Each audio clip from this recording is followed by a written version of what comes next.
ahora qué?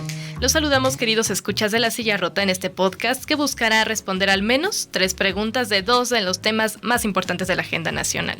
Primero, veamos por qué estos hechos son importantes, cómo y en qué nos afectan a todos y qué viene después. ¿Y ahora qué? Con ustedes en el análisis estamos Alejandra Canchola, Jorge Ramos y Roberto Roca.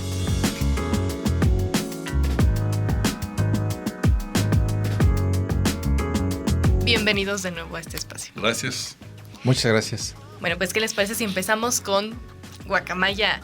Yo le digo Guacamaya Leaks, pero sabemos que solo son Guacamaya, este grupo de hacktivistas que pues están poniendo en jaque al gobierno mexicano. ¿Por qué es importante? ¿Por qué es relevante esto que se está dando a conocer?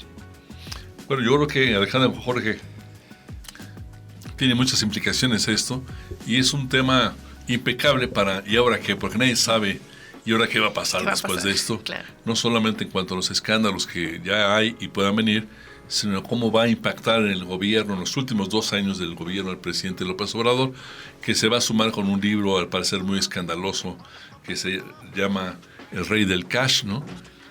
Parecería ser que nos acercamos a un final de sexenio un poco tumultuoso, ¿no? Habría que ver.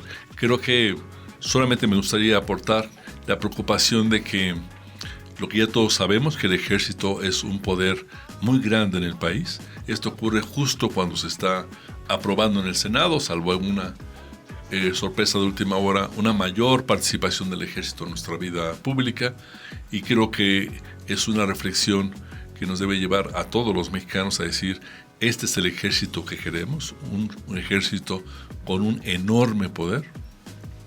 Sí, yo sinceramente pienso que Guacamaya Leaks, como le llamas, sí significa un parteaguas en la historia del ejército. A través de solicitudes de transparencia, de lo que se fue abriendo por parte de el Archivo General de la Nación, ya conocíamos algunas de las actividades preocupantes que tenía el ejército mexicano. Hace muchos años, por ejemplo, había los radiogramas de la defensa, por ejemplo, de cuando combatieron y aniquilaron al grupo de Lucio Cabañas en Guerrero. Y uno de los radiogramas decía específicamente que debían aniquilar, esa era la palabra, aniquilar a el grupo de gavilleros, le llamaban, así lo mencionaban, en el estado de Guerrero. Entonces yo creo que es un parteaguas, por eso es muy importante, porque desnuda al ejército de México de una manera muy preocupante, y habrá que ver cuál es la reacción de las Fuerzas Armadas. Había ya mucha molestia en generales por lo que está pasando en México actualmente.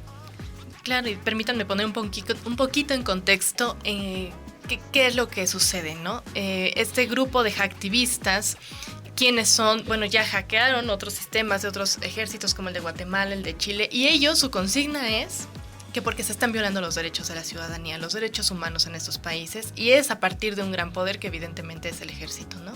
Entonces creo que a partir de esta misma bandera que ellos enarbolan, como de un poco hacer justicia, a partir de evidenciar los grandes secretos de los ejércitos en estos países que aumentamos, sobre todo destaca el caso de Chile, ¿no? Que ya incluso mandaron citar al Congreso a la ministra de Defensa por este caso. En México, como bien decía Roberto, no sabemos todavía qué va a pasar, pero sí sabemos que ya nos está simbrando en ciertos puntos. ¿Y cómo nos afecta? Ustedes ya comentaban un poco acerca de esto. ¿Cómo nos afecta? Pues es que es cierto, el ejército mexicano tiene muchísimo poder y cada vez le están dando más, ¿no? Ahora ya están legalizando también, o ya se hizo, ya se avaló el uso del ejército en tareas de seguridad pública. Entonces yo quisiera preguntarles también esto, ustedes qué ven, que le afecte sobre todo a la ciudadanía, que nos afecte a nosotros en nuestro bienestar diario o en nuestro malestar diario, que se estén dando a conocer todas estas cosas, ¿no? Yo tengo, Alejandra, Jorge, mis reservas sobre Guacamaya. Creo que es una operación que es mucho más grande que cualquiera de las que al parecer había venido acumulando Guacamaya. Yo tengo mis reservas de si además de Guacamaya no hay otras entidades, otros personajes y otros poderes involucrados en esta información, digamos, filtrada a los medios, que está siguiendo un patrón un poco raro, ¿no? Usualmente había una entrega a un grupo de medios bajo X características. Ahora esto se está desparramando por todos lados. Uno entra a sitios que nos alertan, encuentra información, de repente algún medio recibe otro paquete de contenidos. Está un poco extraño. Yo me quisiera detener en el tema, y se me hace muy sintomático que lo primero que se haya divulgado haya sido el reporte sobre la salud del presidente López Obrador. Creo que no quisiera profundizar, está muy evidente que el personaje tiene muchos padecimientos, ¿no?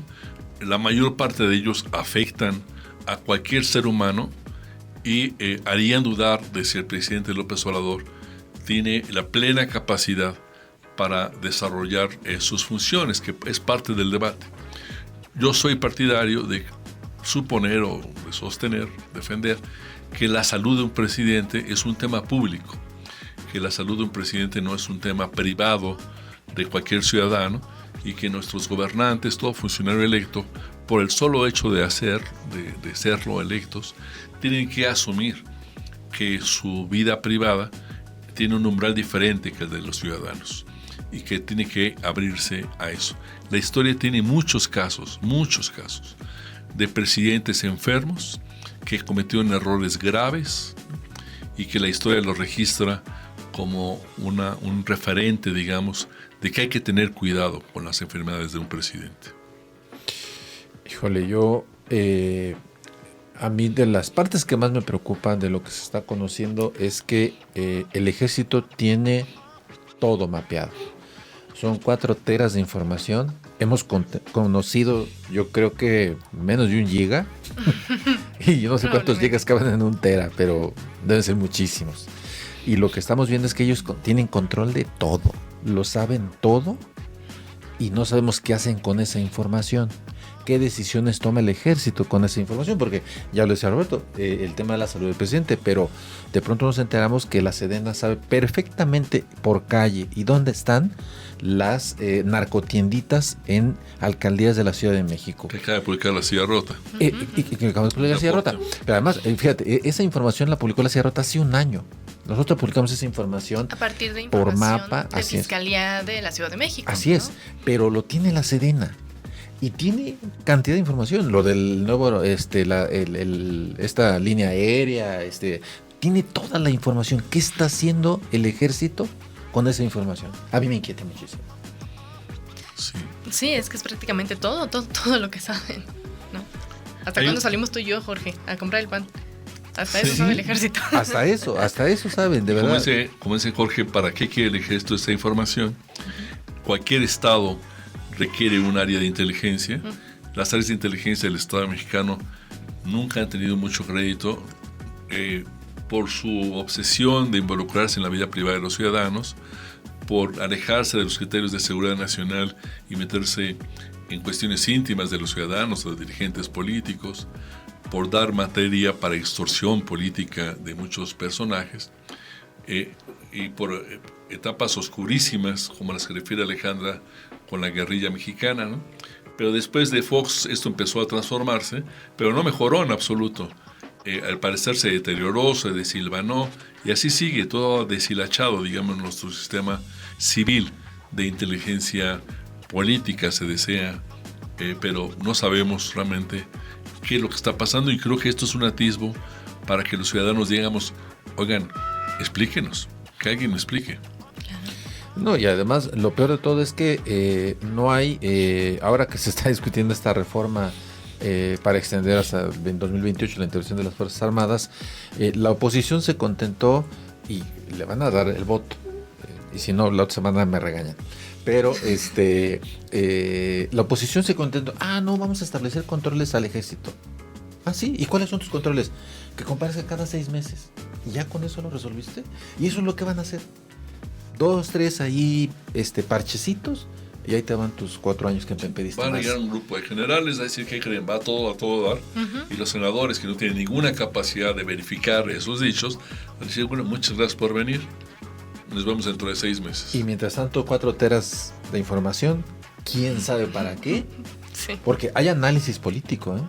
Hay análisis político, hacen análisis político, por ejemplo, de la Ciudad de México, y dicen, pues es que la alcaldesa fulana contra no sé quién, pero que no se preocupe el gobierno, no va a pasar nada.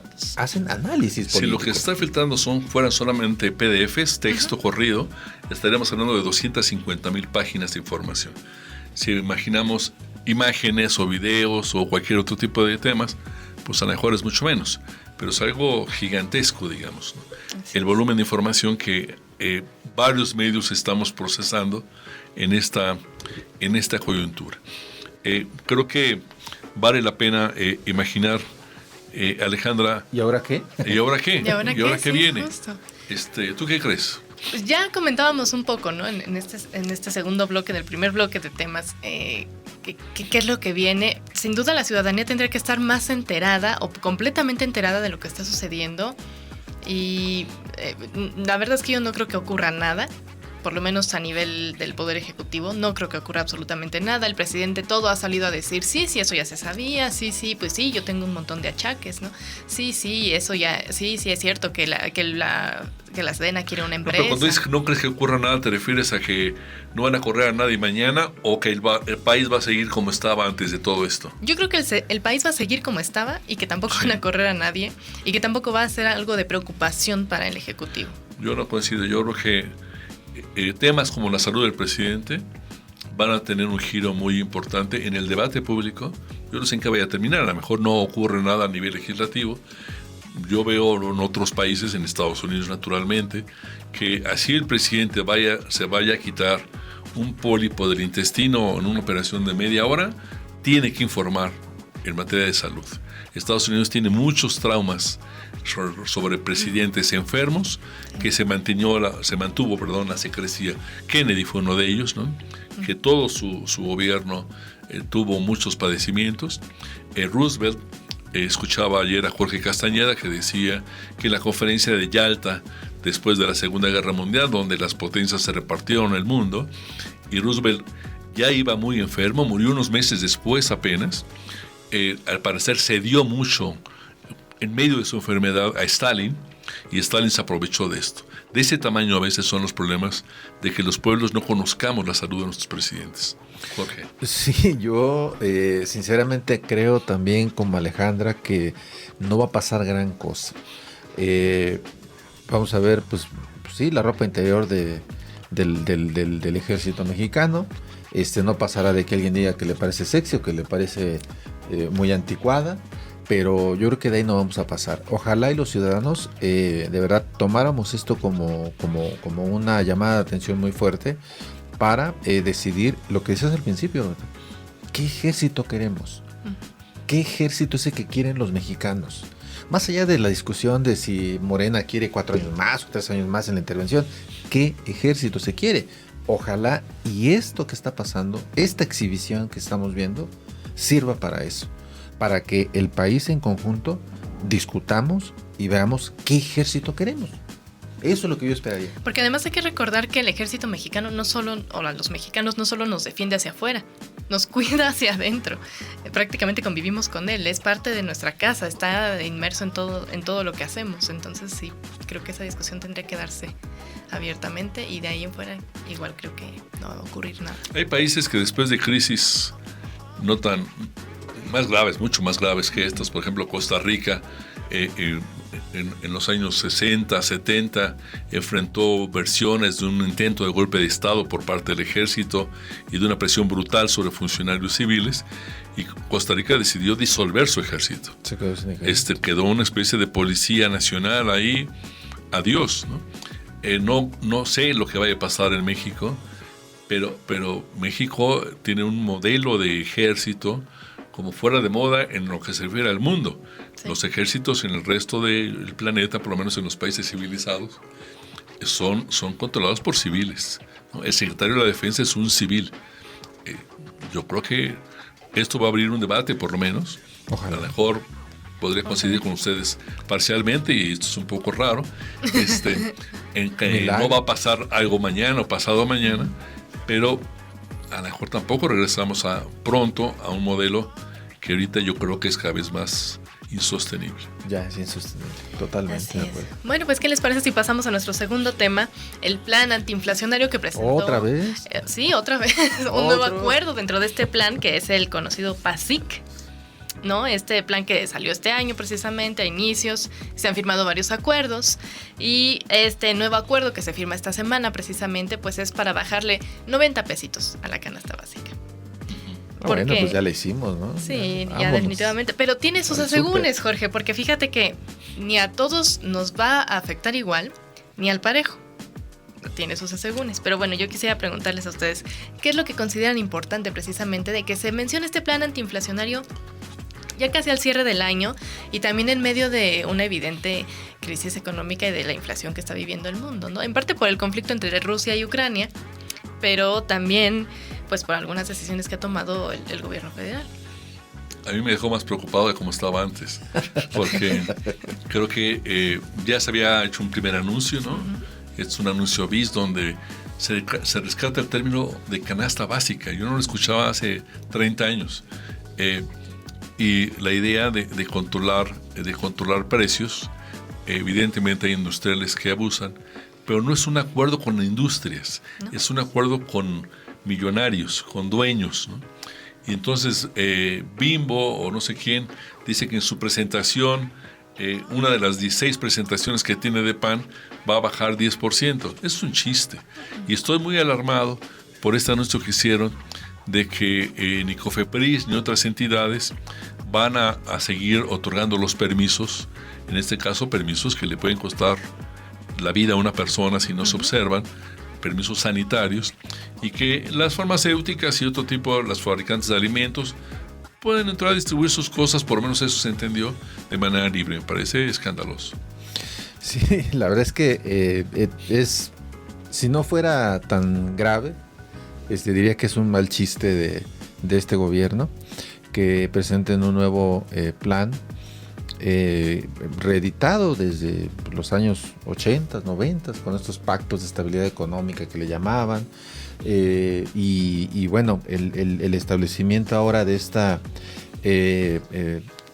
de estos precios. Tiene razón Roberto cuando hace el señalamiento de que es un acuerdo con los ricos, no es un acuerdo con los millonarios, no es un acuerdo con la industria en específico para paliar los impactos que está teniendo la inflación en los bolsillos de todas las personas. Cualquier ciudadano, y lo vemos en las redes sociales, la gente que nos está escuchando, cada que van al súper, los que pueden ir al súper, les parece ya escandaloso. Es muy importante, Jorge, la inflación que oficialmente es de 8%, se sabe que para alimentos, para los alimentos básicos puede estar en 20%. Es decir, de entrada, esto que cacareó el gobierno durante los primeros años del aumento al salario mínimo, esto ya se lo comió, ¿no? Dicen que va a volver a aumentar los salarios, otra vez el gobierno, pero no va a incrementar los impuestos. Uno se pregunta entonces, ¿de dónde va a salir el dinero?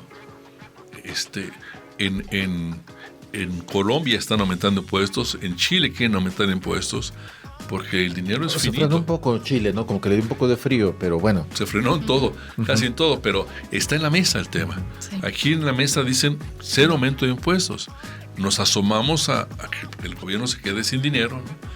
Y luego vaya por el recurso de la deuda externa, que afortunadamente no ha ocurrido hasta ahorita, pero ¿cómo se va a financiar eso? Y se está quedando sin dinero. Ya hablábamos también de estos fondos, ¿no? Por ejemplo, el Fondo de Enfermedades Catastróficas, que es un tema completamente distinto, pero es un ejemplo de un fondo que se están acabando, ¿no? Ya tienen la reserva del 20%. Y uno piensa, entonces, ¿cuándo van a volver a restituir este dinero que tenía el fondo, ¿no? Que al final se utiliza para ciertos fines y resulta que lo están sacando para usarlo en otras cosas. Y bueno, justamente de por qué es importante también este plan antiinflacionario, pues es que no es un plan, como decía bien Jorge, es un acuerdo que se hace con algunos productores, ellos lo llaman productores, ¿no? Pero la verdad es que son empresarios particulares. El presidente de la Cámara de Comercio, de la Coparmex, sí es de la Coparmex, quien se quejó, dijo, bueno, pues yo estoy a la espera de que me citen para dialogar conmigo. Y precisamente en una entrevista que le hace Televisa a Ricardo Sheffield, que es el procurador del consumidor, él dice, es que yo no tengo nada que sentarme a hablar con este señor. Yo fui a hablar con el dueño de Grupo Bimbo, ¿no? Uh-huh. Pero es cierto, si uno no va al supermercado y compra pan Bimbo grande, blanco, el pan de caja común, los demás variantes de pan no tienen el descuento o no tienen el tope de precio. Hay una parte ahí de que en el caso, por ejemplo, de las tienditas, a lo mejor van a bajarle, porque vemos la lista, uh-huh. Por ejemplo, el aceite vegetal comestible, el arroz en grano, el atún pequeñito de 140 gramos, pero sí, lo que van a poder es subir en la memoria, ¿no? Productos. Si llega al supermercado y ahora tengo que comprar el pan Bimbo grande y el atuncito con granos, porque el otro sigue creciendo de precio. Sí, el otro me lo van a duplicar. Uh-huh. Sigue creciendo. La verdad es que yo creo que es un poco más que una fotografía, ¿no? Que la gente yéndose a tomar una foto con el presidente desde mi punto de vista. Y creo que debe estar en el despacho presidencial una veladora enorme para que la economía misma, ¿no?, permita que la inflación se vaya acotando, digamos. Todo el mundo está esperando cuándo va a ceder la inflación. Se están aumentando las tasas, se están haciendo muchas cosas más serias que el PASIC y la duda es, ¿la inflación va a retraerse, digamos, o va a seguir galopando indefinidamente? Yo creo que hay varias imágenes religiosas en Palacio uh-huh. y gente hincada diciendo, por favor, que la inflación baje a pesar de que no estoy haciendo las cosas que debo hacer. Yo creo que, y yo a lo mejor me adelanto ¿y el ahora qué? ¿Y el ahora qué? Sí. Yo sí creo que el tema de la inflación va a crecer, se va a agravar, y también hay riesgos ya de algunos factores externos, internacionales, que siempre son los que han estado como empujando el problema, no solo en México, sino en otras partes del mundo, pero se puede generar otra crisis como la del 2008, que fue terrible para el país, para el mundo, pero de la que podemos salir más o menos bien librados. Pero en esta ocasión yo tengo mis dudas de que vayamos a salir bien librados si ocurre otra crisis como la del 2008. El problema es que para controlar la inflación hay que enfriar la economía. Hay que hacer que la gente no gaste y que los productos bajen de precio ante la falta de demanda. Por eso se aumentan las tasas bancarias, para hacer caro el dinero, caro el crédito.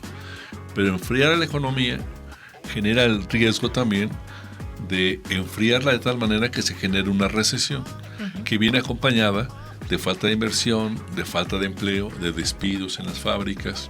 Entonces el escenario para el 2023 no es nada halagüeño.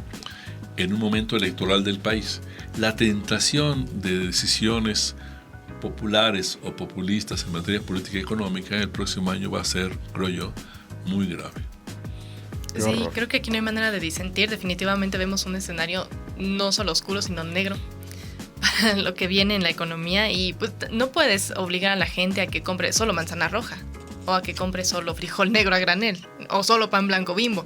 O sea, creo que además de muy limitado este plan que está poniendo el gobierno, sí, verdaderamente una burla para la situación que está como el de hace unos meses, ¿no? Sí. Y la verdad es que una solución, pues no lo es. No es fácil, ¿eh? Ningún gobierno ha resultado, digamos, que pueda presumir por tener la fórmula de controlar la inflación, ¿no? Estás sudando la gota gorda. Sin embargo, yo creo que esto es básicamente un ejercicio de propaganda, una narrativa para que la gente no esté tan alarmada, pero es muy difícil no estar alarmado cuando el dinero no te alcanza. Así es. Bueno, pues muchas gracias por habernos acompañado en este espacio. Agotamos un poco más rápido estos 3 ejes en el tema de la canasta básica, pero bueno, ahí se ven, ahí se va. Y nos vemos la próxima semana con más temas. Muchas gracias. Nos vemos y nos escuchamos. Luego nos dices qué quiere decir de ahí se ven, ahí se van, pero bueno. Muchas gracias. Gracias.